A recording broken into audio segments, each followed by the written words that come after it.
السلام علیکم ورحمۃ اللہ وبرکاتہ۔ ہم سب سے پہلے اپنی صفوں کو غداروں سے پاک کریں گے۔ ایک اور نے کہا، اگر میرا بیٹا صلیبیوں کا دوست نکلا تو میں اپنی تلوار سے اس کا سر کاٹ کر آپ کے قدموں میں رکھ دوں گا۔ ایک بوڑھے نائب سالار نے کہا، میں اس قسم کی جوشیلی اور جذباتی باتوں کا قائل نہیں۔ سلطان ایوبی نے کہا۔ حاضرین کا جوش غضبناک ہو گیا۔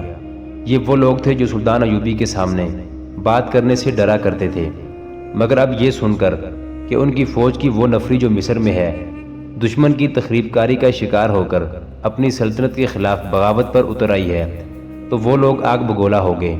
ایک نے سلطان ایوبی کو یہاں تک کہہ دیا، آپ ہمیں ہمیشہ تحمل سے سوچنے اور بردباری سے عمل کرنے کی تلقین کرتے ہیں، مگر بعض حالات ایسے ہوتے ہیں جنہیں تحمل اور بردباری اور زیادہ بگاڑ دیتی ہے۔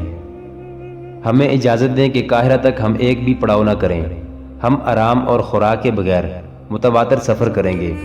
ہم اس فوج کو نہتہ کر کے قید کر لیں گے۔ صلاح الدین ایوبی کے لیے ان حکام پر قابو پانا محال ہو گیا۔ اس نے کچھ اور باتیں کہہ سن کر مجلس برخاست کر دی۔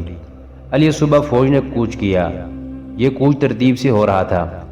سلطان ایوبی اپنے عملے کے ساتھ الگ تھلگ جا رہا تھا۔ اس نے دیکھا کہ علی بن سفیان اس کے ساتھ نہیں تھا۔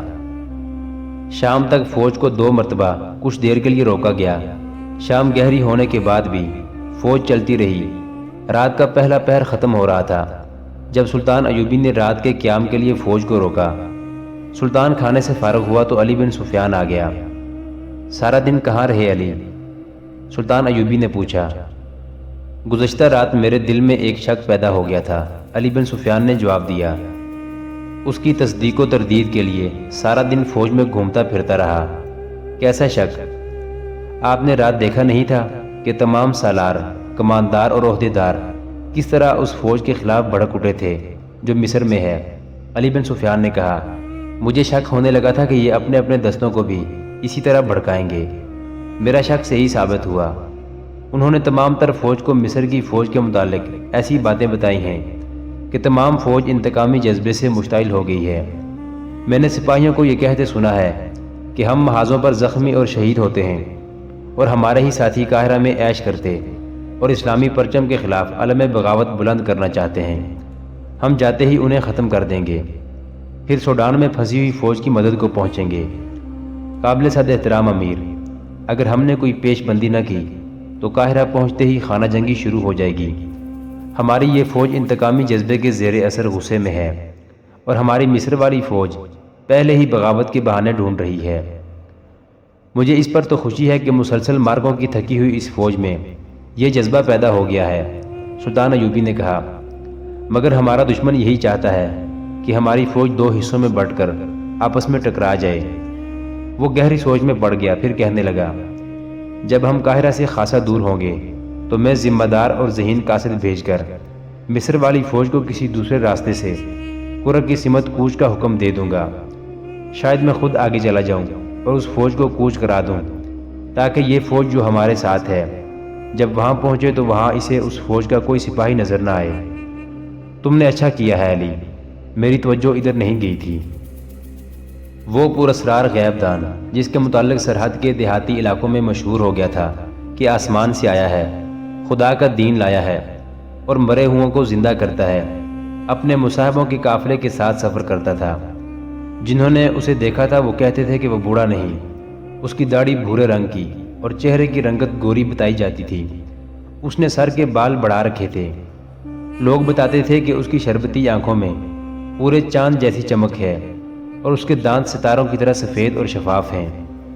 اس کا قد اونچا اور جسم گھٹا ہوا بتایا جاتا تھا اور وہ بولتا تھا تو سننے والے مسحور ہو جاتے تھے۔ اس کے ساتھ بہت سے مصاحب اور بہت سے اونٹ تھے۔ سامان والے اونٹ الگ تھے، جن میں سے بعض پر بڑے بڑے مٹکے لدے ہوتے تھے۔ اس کا قافلہ آبادی سے دور رکتا اور وہ وہیں لوگوں سے ملتا تھا، کسی آبادی میں نہیں جاتا تھا۔ وہ ایک جگہ سے کوچ کرتا تو اس کے آگے آگے کچھ لوگ اونٹ اور گھوڑے بگا دیتے اور راستے میں آنے والے لوگوں اور بستیوں کو خبر کر دیتے تھے کہ وہ آ رہا ہے۔ یہ لوگ ہر کسی کو اس کی کرامات اور روحانی قوتوں کے کرشمے سناتے تھے۔ لوگ کئی دن اس کے راستے میں بیٹھے رہتے تھے۔ جس رات علی بن سفیان صلاح الدین ایوبی کو بتا رہا تھا کہ کہ محاذ سے قاہرہ کو جانے والی فوج مصر میں مقیم فوج کے خلاف مشتعل ہو گئی ہے۔ اس رات وہ غیبدان قاہرہ سے بہت دور ایک نخلستان میں خیمہ زن ہوا۔ اس کا ایک اصول یہ تھا کہ چاندنی راتوں میں کسی سے نہیں ملتا تھا، دن کے دوران کسی کے ساتھ بات نہیں کرتا تھا۔ اندھیر راتیں اسے پسند تھی۔ اس کی محفل ایسی قندیلوں سے روشن ہوتی تھی جن میں سے ہر ایک کا رنگ دوسری سے مختلف تھا۔ ان روشنیوں کا بھی ایک تاثر تھا، حاضرین محفل کے لیے طلسماتی تھا۔ وہ جہاں خیمہ زن ہوا تھا اس کے کچھ دور ایک بستی تھی جس میں زیادہ تر مسلمان اور کچھ سوڈانی حبشی رہتے تھے۔ بستی میں ایک مسجد بھی تھی جہاں کا امام ایک خاموش طبیعت انسان تھا۔ ایک جوان سال آدمی کوئی 2 مہینوں سے اس کے پاس دینی تعلیم حاصل کرنے آیا کرتا تھا۔ یہ آدمی جو اپنا نام محمود بن احمد بتاتا تھا کسی دوسری بستی کی مسجد میں جایا کرتا تھا۔ اس کی دلچسپی امام مسجد اور اس کے علم کے ساتھ تھی، مگر اس کی ایک دلچسپی اور بھی تھی۔ یہ ایک لڑکی تھی جس نے اسے اپنا نام سعدیہ بتایا تھا۔ سعدیہ کو محمود اتنا اچھا لگا کہ وہ اسے کئی بار اپنی بکریوں کا دودھ پلا چکی تھی۔ ان کی پہلی ملاقات بستی سے دور ایک ایسی جگہ ہوئی تھی جہاں سعدیہ اپنی 4 بکریاں اور 2 اونٹ چرانے اور ان کو پانی پلانے کے لیے لے گئی تھی۔ محمود وہاں پانی پینے کے لیے رکا تھا۔ سعدیہ نے اسے پوچھا تھا کہ کہاں سے آیا ہے اور کہاں جا رہا ہے۔ محمود نے کہا تھا کہ نہ کہیں سے آ رہا ہوں نہ کہیں جا رہا ہوں۔ سعدیہ سادگی سے ہنس پڑی تھی۔ جواب ہی کچھ ایسا تھا۔ سعدیہ نے محمود سے قدرتی سا سوال پوچھا، مسلم یا سوڈانی؟ محمود نے جواب دیا کہ وہ مسلمان ہے تو سعدیہ کے ہونٹوں پر مسکراہٹ آ گئی تھی۔ محمود نے اسے اپنا صحیح ٹھکانہ نہیں بتایا تھا۔ اس کے ساتھ کچھ ایسی باتیں کی جو سعدیہ کو اچھی لگی تھیں۔ سعدیہ اس سے سوڈان کی جنگ کے متعلق پوچھنے لگی۔ اس کے انداز سے پتہ چلتا تھا کہ اسے اسلامی فوج کے ساتھ دلچسپی ہے۔ اس نے جب صلاح الدین ایوبی کے متعلق پوچھا تو محمود نے اس کی ایسی تعریفیں کی جیسے سلطان صلاح الدین ایوبی انسان نہیں، خدا کا اتارا ہوا فرشتہ ہے۔ سعدیہ نے پوچھا، کیا صلاح الدین ایوبی اس سے زیادہ مقدس اور برگزیدہ ہے جو آسمان سے اترا ہے اور مرے ہوں کو زندہ کر دیتا ہے؟ صلاح الدین ایوبی مرے ہوں کو زندہ نہیں کر سکتا، محمود نے جواب دیا۔ ہم نے سنا ہے کہ جو لوگ زندہ ہوتے ہیں انہیں صلاح الدین ایوبی مار ڈالتا ہے۔ سعدیہ نے شکی لہجے میں کہا، لوگ یہ بھی بتاتے ہیں کہ وہ مسلمان ہے اور ہماری طرح کلمہ اور نماز پڑھتا ہے۔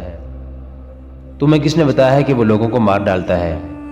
ہمارے گاؤں میں سے مسافر گزرتے رہتے ہیں اور وہ بتا جاتے ہیں کہ صلاح الدین ایوبی بہت برا آدمی ہے۔ سعدیہ نے کہا، تمہاری مسجد کا امام کیا بتاتا ہے؟ محمود نے بتایا، وہ بہت اچھی باتیں بتاتا ہے۔ سعدیہ نے کہا، وہ سب کو کہتا ہے کہ صلاح الدین ایوبی اسلام کی روشنی سارے مصر اور سوڈان میں پھیلانے آیا ہے اور اسلام ہی خدا کا سچا دین ہے۔ محمود اس کے ساتھ اسی موضوع پر باتیں کرتا رہا تھا۔ سعدیہ سے اسے پتہ چلا کہ اس کے گاؤں میں ایسے آدمی آتے رہتے ہیں جو اپنے آپ کو مسلمان بتاتے ہیں مگر باتیں ایسی کرتے ہیں کہ کئی لوگوں کے دلوں میں اسلام کے خلاف شکوک پیدا ہو گئے ہیں۔ محمود نے سعدیہ کے شکوک رفع کر دیے اور اپنی ذات، میٹھی زبان اور شخصیت کا اس پر ایسا اثر پیدا کیا کہ سعدیہ نے بےتابی سے کہا کہ وہ اکثر یہیں بکریاں چرانے آیا کرتی ہے اور محمود جب کبھی ادھر سے گزرے تو اسے ضرور ملے۔ محمود اسے جذبات اور حقائق کے درمیان بھٹکتا چھوڑ کر اس کے گاؤں کی طرف چلا گیا۔ سعدیہ یہ سوچتی رہ گئی کہ وہ کون ہے، کہاں سے آیا ہے اور کہاں جا رہا ہے۔ اس کا لباس اسی علاقے کا تھا مگر اس کی شکل و صورت اور اس کی باتیں بتاتی تھی کہ وہ اس علاقے کا رہنے والا نہیں۔ سعدیہ کے شکوک صحیح تھے۔ محمود بن احمد دیہاتی علاقے کا رہنے والا نہیں تھا، سکندریہ شہر کا باشندہ تھا۔ علی بن سفیان کی داخلی جاسوسی انٹیلیجنس کا ایک ذہین کارکن تھا۔ وہ کئی مہینوں سے اپنے فرض کی ادائیگی کے لیے سرحدی دیہات میں گھوم پھر رہا تھا۔ اس نے کھانے پینے اور رہنے کا انتظام خفیہ رکھا ہوا تھا۔ اس کے ساتھ چند اور جاسوس بھی تھے جو اس علاقے میں پھیلے ہوئے تھے۔ وہ کبھی کبھی اکٹھے ہوتے اور ان کے جو مشاہدات ہوتے تھے وہ اپنے کسی ایک ساتھی کے سپرد کر کے اسے قاہرہ بھیج دیتے تھے۔ اس طرح علی بن سفیان کے شعبے کو پتہ چلتا رہتا تھا کہ سرحدی علاقے میں کیا ہو رہا ہے۔ محمود بن احمد کو سعدیہ مل گئی تو اس نے اس لڑکی کے ساتھ بھی ایسی باتیں کی جن سے اسے گاؤں اور گرد و پیش کے علاقے کے لوگوں کے خیالات کا علم ہو سکتا تھا۔ اس نے سعدیہ کے گاؤں کی مسجد کے امام کے متعلق خاص طور پر پوچھا تھا۔ وجہ یہ تھی کہ 2 گاؤں میں اس نے ایسے امام مسجد دیکھے تھے جو اسے مشکوک سے لگتے تھے۔ وہاں کے لوگوں سے اسے پتہ چلا تھا کہ یہ دونوں امام نئے آئے ہیں، اس سے پہلے ان مسجدوں میں امام تھے ہی نہیں۔ دونوں جہاد کے خلاف بات سناتے اور قرآن کی آیات پڑھ کر غلط تفسیریں بیان کرتے تھے، اور یہ دونوں پر اسرار غیبدان کو برحق بتاتے اور لوگوں میں اس کی زیارت کا اشتیاق پیدا کرتے تھے۔ محمود اور اس کے 2 ساتھیوں نے ان دونوں اماموں کے متعلق رپورٹ قاہرہ بھیج دی تھی، اور اب وہ سعدیہ کے گاؤں جا رہا تھا۔ اسے یہ سن کر بہت خوشی ہوئی تھی کہ اس گاؤں کا امام سلطان ایوبی کا مرید اور اسلام کا علم بردار ہے۔ اس نے اس مسجد کو اپنا ٹھکانہ بنانے کا فیصلہ کر لیا۔ محترم ناظرین، سلطان صلاح الدین ایوبی کی زندگی کے واقعات پر مشتمل سیریز دیکھنے کے لیے چینل کو سبسکرائب ضرور کر لیں۔ گزشتہ اقساط دیکھنے کے لیے چینل پر پلے لسٹ کا وزٹ کریں۔ ویڈیو کو لائک اور شیئر ضرور کیجیے۔ کمنٹ باکس میں اللہ اکبر ضرور ٹائپ کریں۔ اللہ آپ کا حامی و ناصر ہو۔